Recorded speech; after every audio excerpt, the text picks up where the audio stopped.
Ever fake, I keep it real.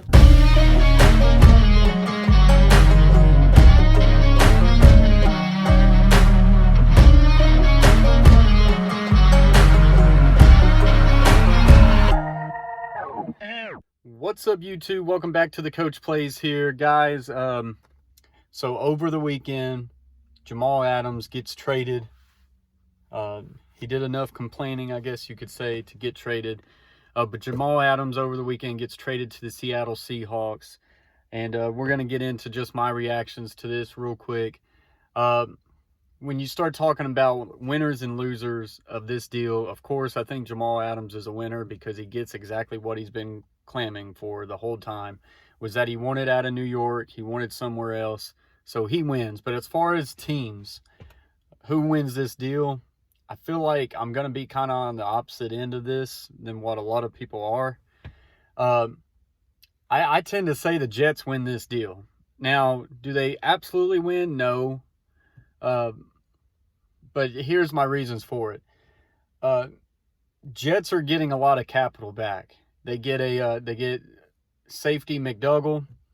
They get a 2021 first-round pick, 2021 third-round pick, and a 2022 first-round pick. That's a lot of capital for a guy who didn't want to be on your team to begin with. So to get that capital back, that can actually set them up to do really good things. Now, the bad thing is you're losing an all-star safety. So that hurts. When you hit on your draft picks, you want to keep your draft picks. And so they do lose in that aspect. But here's my issue with the whole ordeal is that when you got someone like Jamal Adams coming out and being negative in almost every way and then calling out the head coach saying that he's not the leader, whether or not it's right or wrong, because I'm not an Adam Gase fan, and I tend to say they don't have the right head coach. But when you got a player coming out just constantly being negative like that in the NFL, man, that stuff can kind of divide the locker room. And whether or not you feel that way, it's not the best thing to go on social media. So while you are losing a really good player, you're losing a guy who potentially was kind of splitting that locker room. So I think that can be a positive for the Jets. Unfortunately, I don't know what their office management is like as far as their head coach and the GM. I don't know if they're capable of actually drafting solid players in part of the capital that they got back. As far as the Seattle Seahawks are concerned, I think it is an extremely high amount to give out for a safety in the NFL. Is he really good? Yes. Is he a top 3, top 4 safety? Absolutely. And could this be the move that pushes them over top, kind of gets them back to that Legion of Boom? Yes. But, man, that's a lot of capital. And the only way the Seattle Seahawks win this trade is if they win the Super Bowl. This is that type of trade where they're saying, hey, it's our time, we're going for it. Russell Wilson's in his prime. We feel like we got pieces around him with DK Metcalf. We're going to go for it. And, I mean, that's fine. I think the Seattle Seahawks is one of the best teams in the NFL, and they could possibly win a Super Bowl. And if they do, then this trade's worth it. I don't care how much capital you give. If you feel like this guy puts you over that next step, then it's worth it.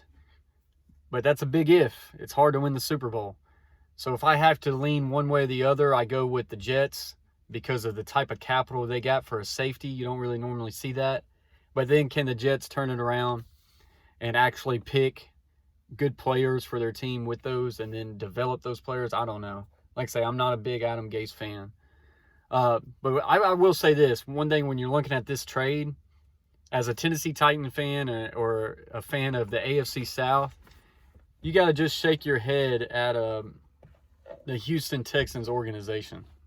With Bill O'Brien at head coach, you trade either a top 3 wide receiver easily in the NFL with DeAndre Hopkins, and you don't even get a first-round pick back. And the Jets trade Adams, and they get 2 first-round picks, a third-round pick, and a safety. Like, I mean, I'm happy. That makes me great as a Tennessee Titan fan. But that's just poorly run organization. I know Adams is much younger, but you're still talking about DeAndre Hopkins being in the prime of his career, and you don't even get a first-round pick, let alone Jets get 2. You don't even get a first. So I think that you kind of look at that. So going back to this trade, I think the Jets win this trade. Can they do something with it? I don't know. Seattle Seahawks, this is a move where they are all in. And Jamal Adams gets what he wants. He wanted out of New York. They get it. And, you know, we'll see what this happens. I think it's a really good player upgrade for the Seahawks, but now they ain't got a first-round pick for the next 2 years. That can hurt. So we'll just have to see.